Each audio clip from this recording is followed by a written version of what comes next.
My name is Jason Lieberman, and I, for the last 3 years up until this fall, was the Director of Community and Government Affairs for YACHA, the National Jewish Council for Disabilities, which is an agency of the Orthodox Union.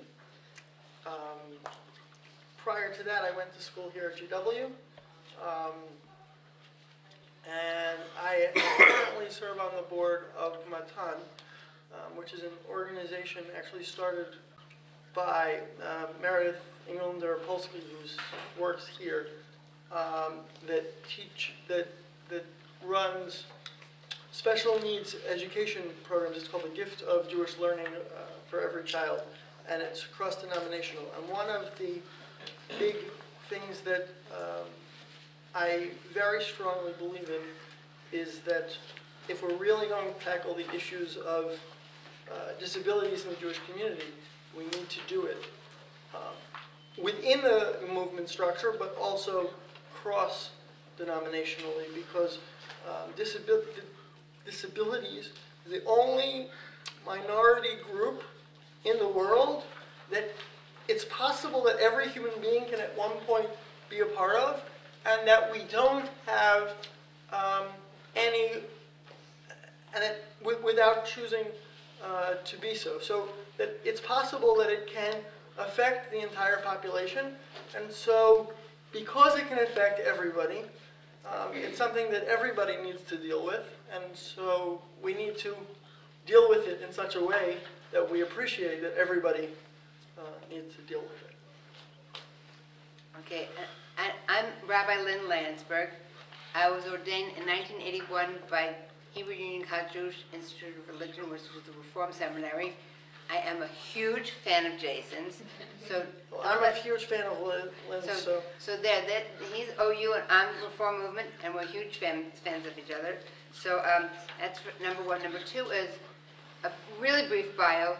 I'm the senior advisor on disability issues for the Reform Movement, and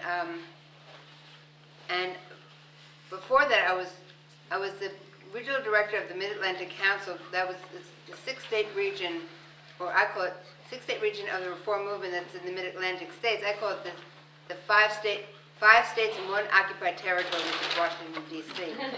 And then before that, I was the associate director of the Religious Action Center, which is, as you know, the social justice office of the Reform Movement here. And before that, I was rabbi in the Shenandoah Valley, and I was a rabbi in Manhattan, in a synagogue in Manhattan. And before that, I went to Harvard Divinity School, and I am now the honorary chair of the Harvard Divinity School Alumni Council. If you want to know why I'm the honorary chair, you can ask me that question later. It's a very funny story. And that's it.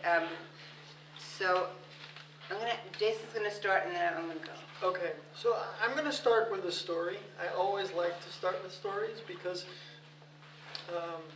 I think that disability is a human issue, and that if by talking about it in terms of diagnoses, we get all kind of confused and we forget people.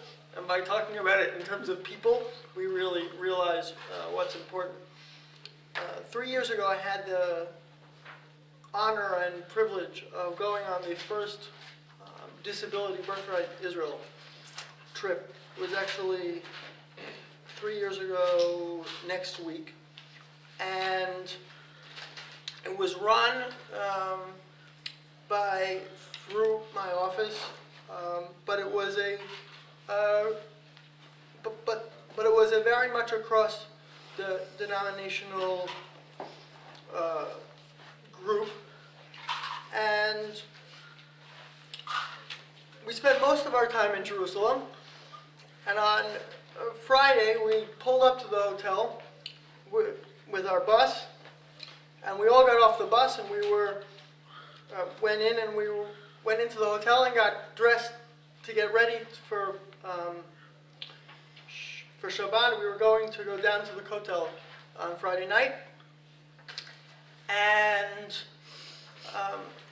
as I was getting dressed, someone came running into my hotel room and said, "We've got a problem." I said, "What's the problem?" He said, "Well, we had borrowed 4 wheelchairs from Yad Sarah that all week we had kept on the bottom of our bus so that when we got out, we would have the wheelchairs there. And because we had a number of people who were in walkers and wheelchairs, but they couldn't walk long distances. And so we had these wheelchairs. Well, we had left the wheelchairs on the bottom of the bus, but because it was Friday, and our bus driver lived down south, he decided to take his bus down south, and they sent us a different bus with a different bus driver, which was to drive us down to the hotel. So we didn't have our wheelchairs. At that point, I was one of the people who was going to use the wheelchair, so I said, I've been to the hotel before. You guys go. I'll figure out what I'm going to do. We scrounged around and found a wheelchair, and they started walking. And soon after they left the hotel, one of the staff, actually the husband of our tour guide, came running in and said, Jason, you're not ready to go down. What's going on? And I said, well, I'm not really going down. I decided not to rush to get dressed because getting dressed is difficult. And so I'm not going down, so I wasn't in a rush. And he said, this is crazy. We are in Jerusalem and you're going down, and I don't care if I have to push the one wheelchair we have 7 times up and back through the hills of Jerusalem. Everybody's going to get to go. So somehow we all got down, and he pushed the 5 of us who needed the one wheelchair, running back and forth. Luckily, he had just gotten out of the Golani Brigade, so he was in very good health. But even the people who could walk were walking very slowly and were tired. So when we got to the hotel, everybody was exhausted and ready to go eat. And we went into the dining room, and it was right after it was in 2002. It was right after the Intifada. So there still weren't that many people visiting Israel. So the only people in our hotel were us and South African high school students. And we thought they were just one group of South African high school students. So we go into the dining room, and there are 3 sets of tables. Sets of tables over there, a group of tables with our name on it in the middle, a buffet table over here, and a set of tables on the other side of the buffet table. And I'm a very curious person, so I went up to the maitre d' and I said to the maitre d', what's going on? Why are there 3 sets of tables? There's only 2 groups here. And they said, no, there's not 2 groups here. There are 3 groups here. It turns out that it wasn't one South African group, it was 2 South African groups. It was 2 different Jewish high schools from Johannesburg. One was a secular Jewish high school, and one was a religious Jewish high school. I don't exactly know what they meant by secular and religious, but whatever they meant by whatever those denominations mean in South Africa, when they found out they had booked the same hotel, they both threatened to cancel. So because they hate each other so much, the kids back at home throw things at each other when they see each other in the street. So the head of the hotel apparently promised them that they would never see each other. They were on different floors of the hotel using different elevator banks. They were going to have their meals at different times. They would never see each other, and they both agreed to stay with the hotel. The only problem was Friday night, everybody went to services, so we were all coming back at the same time, and we were all going to eat in the same dining room. They only had one dining room, so you couldn't stagger. So they decided to put one group over there, one group over there, and our special needs group right in the middle. So I looked back, and I said, well, our name in Hebrew is Yachad, which means together. And I'm saying to myself, here we are, I've been trying to bring people with special needs together with people who don't have special needs, and I'm the line of demarcation. So we went and we said Kiddush on each group by itself, and we ate by ourselves. And at some point near the end of the meal, one of the participants in our program said, it's Friday night, we're going to sing songs. And we said, okay, we'll sing songs. Why aren't other people singing songs? well, they're going to do their own thing. We're all about singing together. Why don't we all sing together? And the staff looked at each other and we said, here we are in Jerusalem. We're all Jews. We're all singing. It's crazy that we're not all singing together. So one of our staff went to one group and one of our staff went to the other, and we found tunes that we knew in common, which wasn't the easiest thing to do, but we did. And we sung two songs. I don't remember which songs, but we sung two songs together, and perfectly together, no issues whatsoever. One of our participants, a young lady with Down syndrome, stood up and gave a Dvar Torah, and then we sung to which everybody listened, the whole room, and then we sung a third song, and it was late, and our group was exhausted, so we got up and we were going to leave, and we were going to go to bed, and as we were leaving, a staff person and a participant from each of the other two groups came running up to me, and I turned, and they said that was the most amazing experience in my entire life. I said, what was so amazing? We were a group of people on Friday nights singing songs. This is what we do. We run, the organization runs Shabbatons. Most of us had been to camp. Like, this is what we do. It wasn't so amazing. It's just something that got on. They said, you don't understand. These two high schools throw food at each other. They throw rocks at each other. They do not like each other. They don't do anything together. But they sung together. And they listened when your person got up there to talk. They never do anything together. It was the most amazing thing I've ever seen. And then, so we went in, we put everybody to bed, and the staff, trying to get a moment by ourselves, came back downstairs. And I guess inspired by our experience, the two high school groups were in the lobby, and they tried to get a sing-along going. And so one group would start singing a song. Let's say, for example, the new South African national anthem, and the other group, just to be the other group, started to sing the apartheid national anthem. And so they would sing,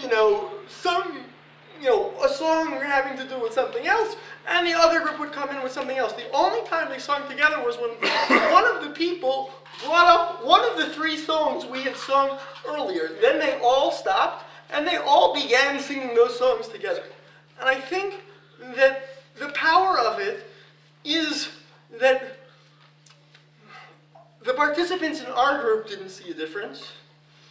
And once they saw us wanting them involved and trying to tell them how amazing it was to be involved, for that short period of time, they forgot that they didn't like each other.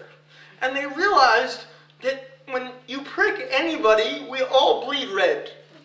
Okay? It doesn't matter if you're from one side of town or you're from the other side of town. If you have difficulty, then you have difficulty. And I think that story, I can go on with other stories, but I think that story really, for me, cemented something that I've always believed, which is that disabilities in religion isn't about the religion. That disabilities are an issue that crosses all boundaries, because people with disabilities realize what it is to overcome difficulty. They realize what it is to struggle. And struggling is something we all do, no matter who we are, and no matter where we pray, and no matter how we do it. So I think that really is the essence of what it's about, because when you realize that there is more, you have more in common than you have that separates you, then you can really begin a dialogue. And I think that one of, people often in my job asked me I often got asked two questions. One question was, why does God create disability? Actually, three questions. One was, why does God create disability? One was, why do I have a disability? meaning the person who was asking me the question. And the third was expected parents who had recently had some type of amniocentesis test, and they had found out that they had a child with Down syndrome, a fetus with Down syndrome, and they came asking me whether they should have an abortion. So, to the first question of why they as individuals have a disability, I have no answer, and I'm never going to come up with an answer. I don't know why I was picked or anybody else was picked. To the answer of whether somebody should have abortion, my answer was that that's a decision that you as an individual have to make, but that some of the most unbelievably amazing human beings I've ever met, and some of the people that make my job and my life that much more special are people with Down syndrome being one of them, but people with special needs. And so if you're going to end a life because you know a person has a special need, then what does that say about the child who was born without the test and might develop a special need later on? Would you have said to that child that you didn't want them if they were any different? I mean, it gets into a whole different issue, but that's one of the questions I was asked. And the third is, why did God create people with disabilities? And I really think that the reason God created people with disabilities is that people with disabilities realize what's important in life. We have a limited amount of time as human beings. Things take people with disabilities longer to do. It doesn't matter what your disability is. If you don't do things the way the typically developing world does them, then you have to figure out a way around. And it's always harder and longer to go all the way around. The handicapped bathroom is always the last stall. It's crazy, but it's always the last stall. And because it takes longer, we need to know exactly why we're doing what we're doing, and we think about it more, and we struggle with it more, and we realize what's important more. And it gives us an opportunity to show the world what's really important. I'm not going to tell you that religious difference isn't important. I think one of the beauties of Judaism is that we have differences, and one of the beauties of Judaism is that it's one of the few religions that says to other religions, it's good that you exist. We don't try to convert the whole world to Judaism. Historically, Sukkot, they gave sacrifices in honor of all the other nations, of all the other religions out there. So I think that I'm not saying that those differences aren't important and those differences shouldn't be cherished in their own way, but that there are opportunities to bring the worlds together and to have people talk that wouldn't normally walk in the same room. Don't you love him?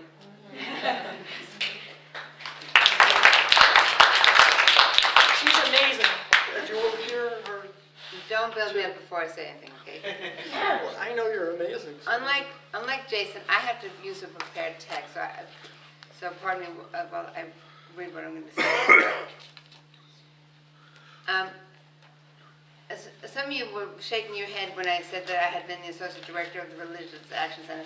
Some of you remember me from that. Some of you remember me from the Mid-Atlantic Council when I was Regional Director.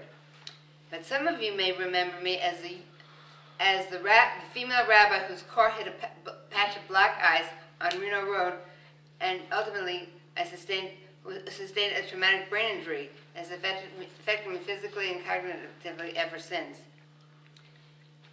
In my former life, I traveled around the country for the Religious Action Center and the Mid-Atlantic Council.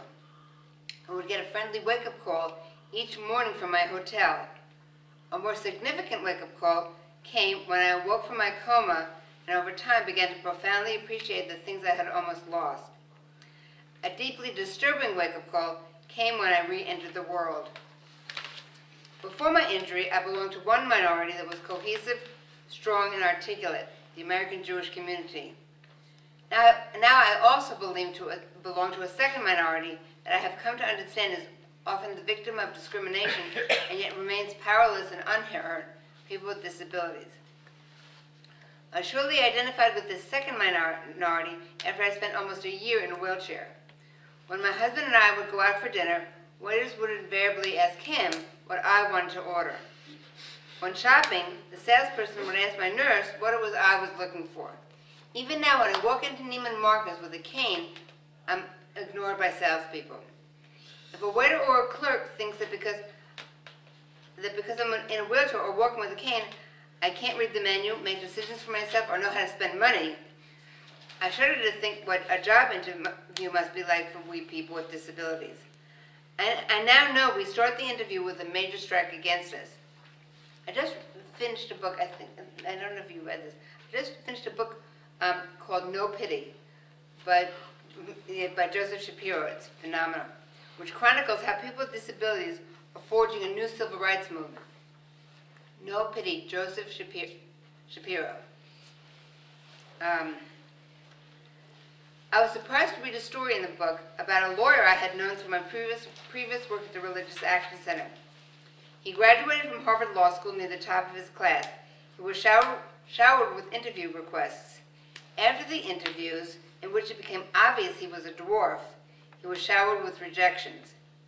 One law firm even explained that although the partners were impressed by his credentials, they feared their clients might see him in the office hallway and think they were running some sort of a circus freak show.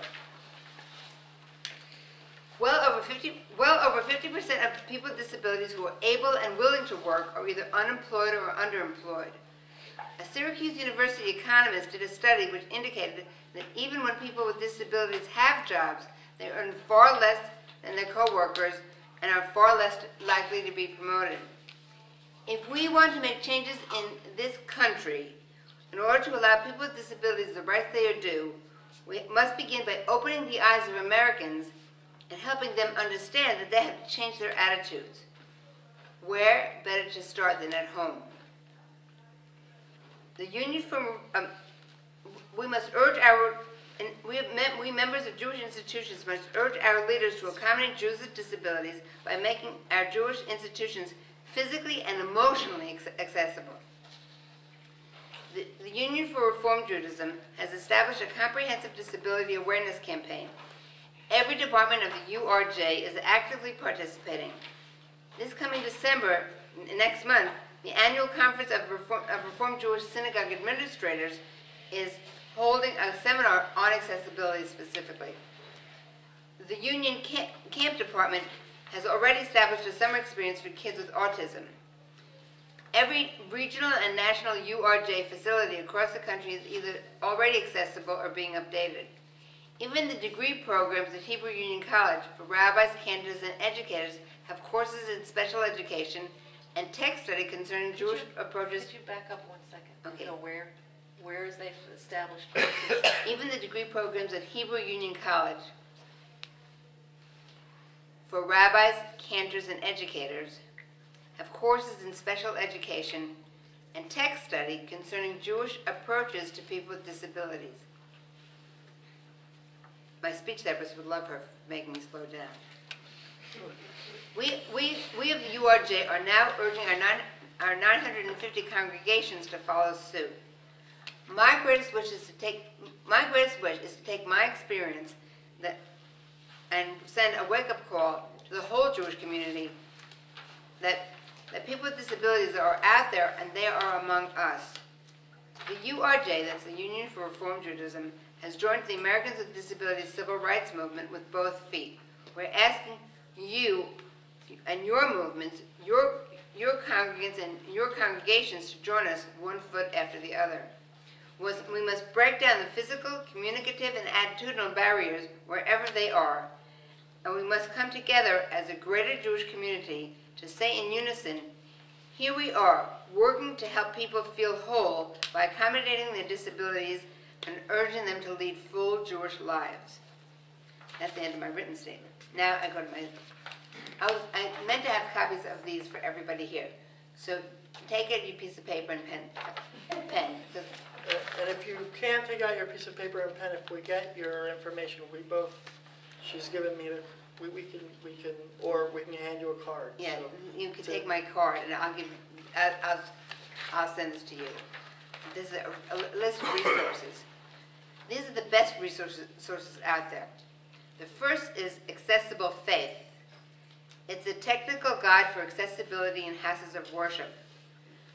It's 80 pages, so you just get it off the web. It's 80 pages. It's very specific about what you should do in your synagogue or institution to allow people with all kinds of disabilities to pray.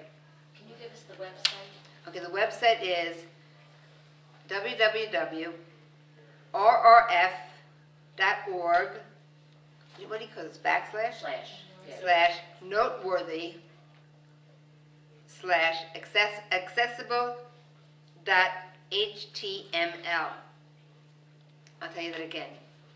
rrf.org slash noteworthy slash accessible.html.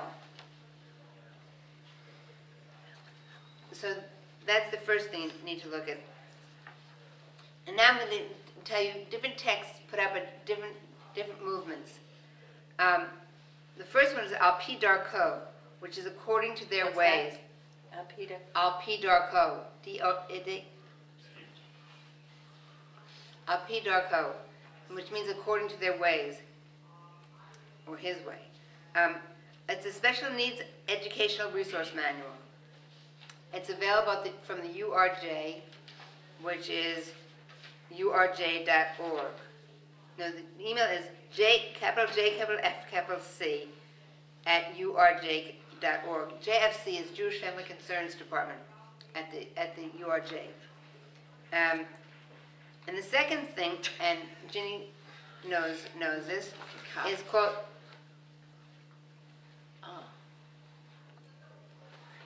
is that it's a book called That All May Worship. An interfaith welcome to people with disabilities. The email is nod.org. NOD is National Organization on Disability. nod.org/religion. Okay. You ready for me to go on? This is from the conservative movement. It's the best book out there. It's a great book. It's a great book. It's an educational book for older teens, or definitely for adults. It's called Who Makes People Different.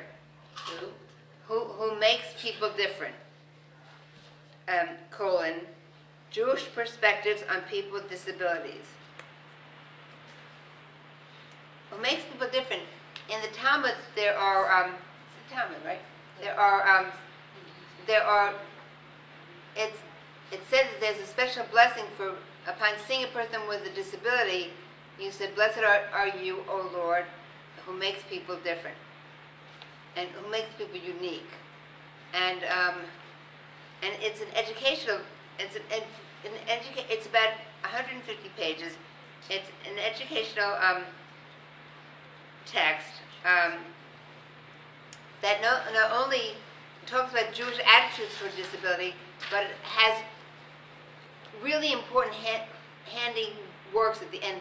A whole list of names that people, of language that it demythologizes the language around disability, like handicapped was the word handicap comes from the notion that disabled people would sit outside the gate to a city with a cap handy for charity, for donations. What's the website on that? Okay, the website is It's United Synagogue. Synagogue. Yeah, but Yeah, USCJ. that's they publish it, so US.org. or USY. No, right, United Synagogue. It's It's a US-wide publication through USCJ. Yeah, the website is usy.org. Right. Yeah, and then the next thing is, and my resource, the Yachad, National Jewish Council for Disabilities, an agency of the Orthodox Union. It's We're njcd.org. And they've got a great website. They've got great readings on the website. They've got great things on the website. And they specifically have... njcd.org, and we're actually working to upgrade it so it'll be even better in the coming, in future, we hope. And the initial article that you should read is The Power of Belonging, Welcoming Jews with Disabilities into Jewish Communal Life. Yeah, they quote me a lot. And the last thing is the Union for Reform Judaism, Department of Jewish Family Concerns. And that website has a number of publications and articles, and they will be coming out with more since we've established the disability awareness campaign that's going to be affecting every department of the reform movement. I want to talk a little bit about You have a camp. question And here. Okay. Okay, we'll go with the question first, and then let me talk about camp a little bit. I don't know where we are in time. Is it possible to get a paper where you have it? I meant to Xerox this. But I left the copies on my dining room table. My dog does not read English. But also they couldn't get us a Xerox machine here. But Lynn has her card here, I have a card here, so you can pass those around. and if we don't have enough cards, if you come and give us your contact information. Oh, wait a one second, of yeah, us- yeah, that's the most important thing, because, Oh, we you can- get my email to you? Yes. yes, that'll work. yes, if you pass this around and put your email on here. I want to talk a little bit about camp, because, Could you wait one second to Okay. finish his writing? no problem. And one question while he's ready. The Power of Belonging, who's that by? What That's paper?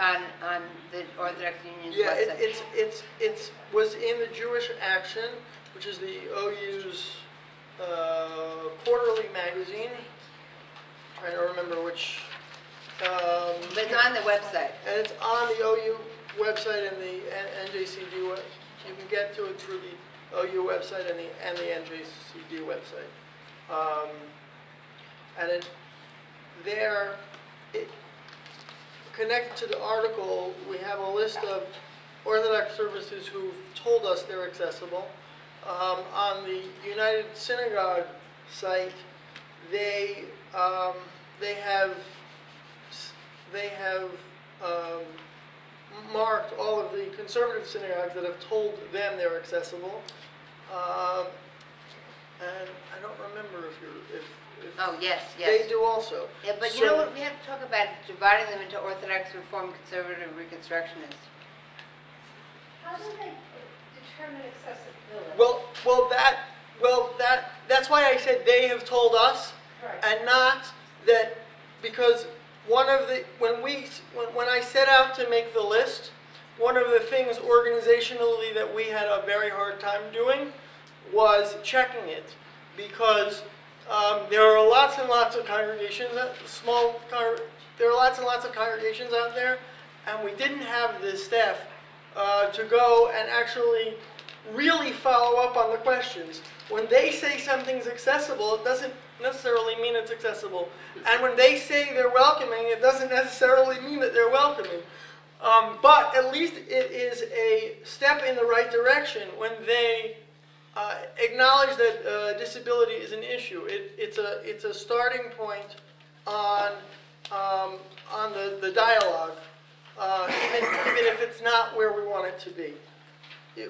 5 minutes was just flashed. I want to talk. No, 10. 10? 10. Okay. I want to talk really quickly about camp, because one of the biggest success stories in the Jewish community has been Jewish camping.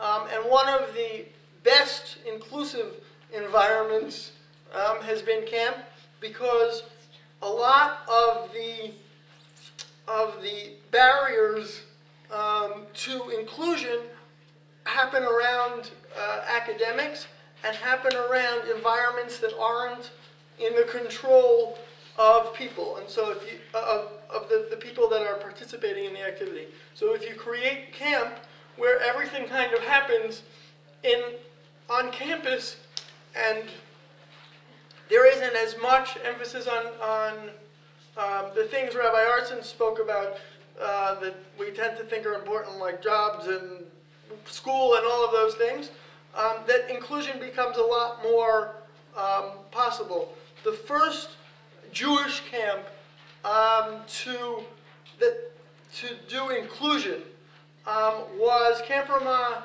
Palmer in Massachusetts, in Palmer, That's a conservative Massachusetts. camp. So through the conservative movement, it's Camp Ramah, and they started in 1976.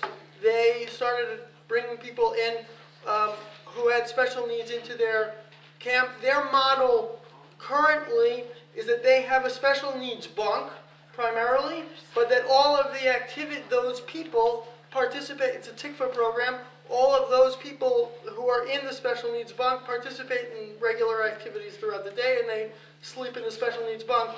My mother's on the board of the camp, and she was just talking to me this morning that they are in discussions to try and bring people with disabilities into the regular bunks, and trying to figure out exactly how that works. I was the first Ramah camper to be included in a bunk. I actually went to a different Ramah in the Berkshires, and was in a bunk, a regular bunk, with an extra staff person. 9 of us wrote our college essays on that summer. Because we believe it was an incredibly difficult summer. It was an incredibly rewarding summer. We all learned a lot from it. There are now, I think there are 11 Ramah camps.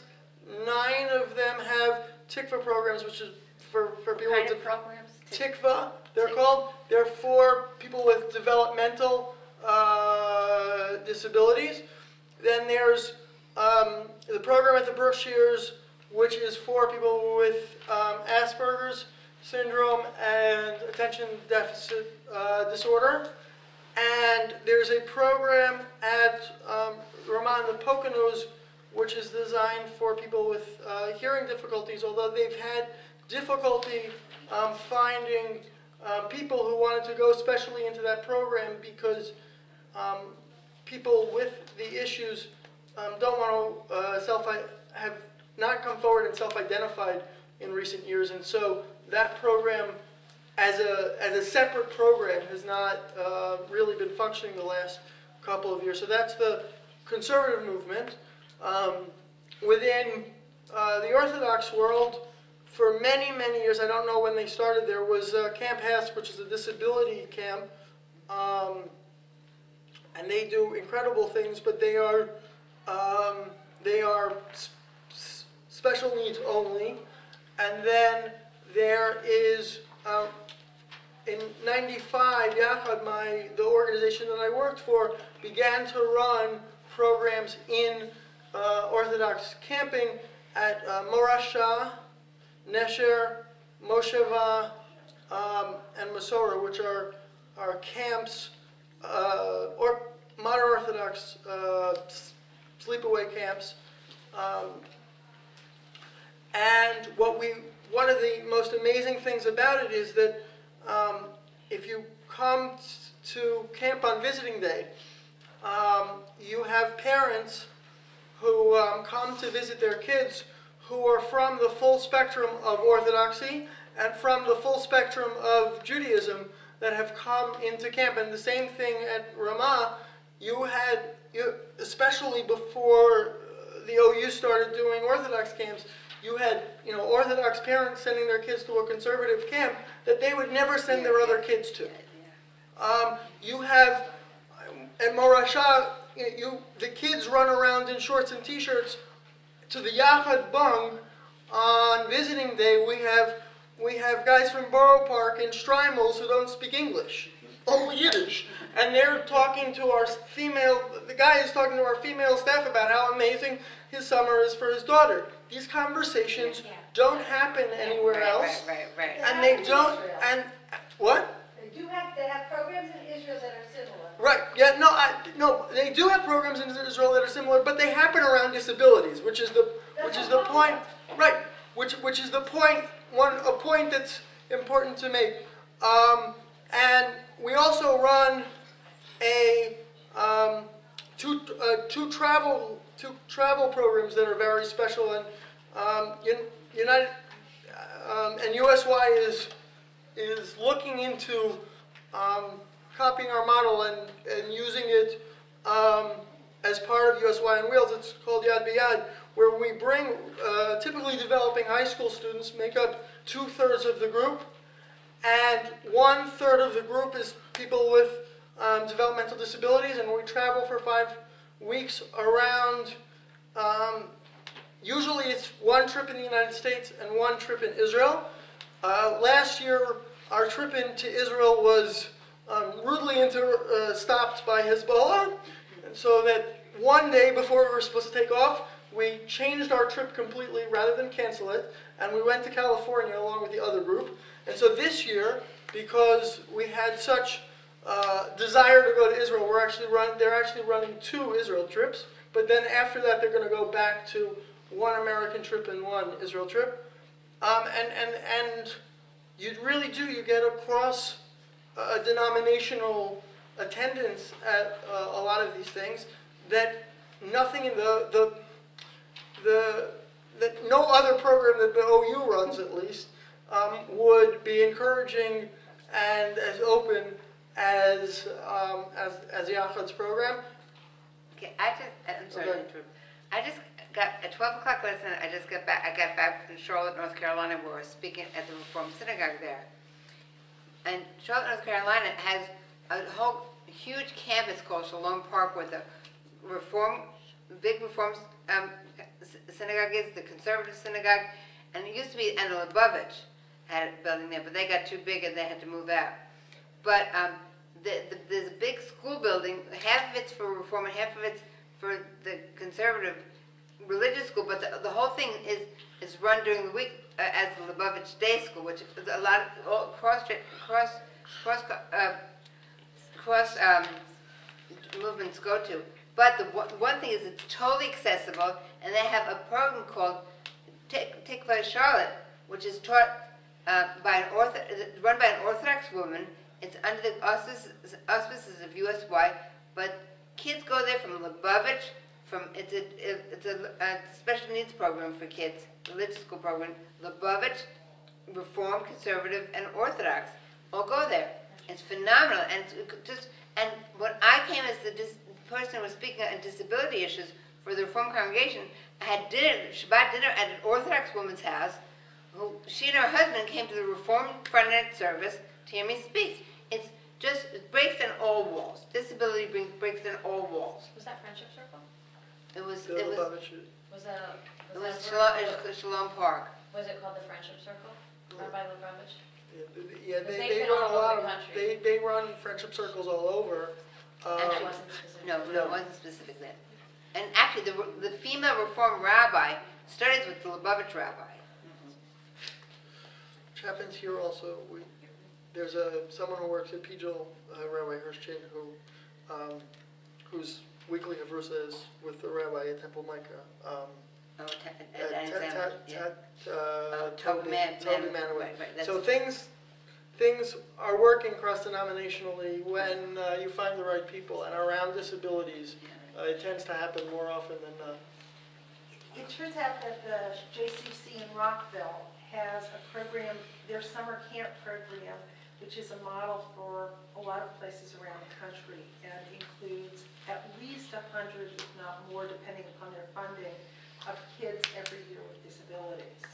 And those disabilities run from kids who are preschool to 22 years old. That's great.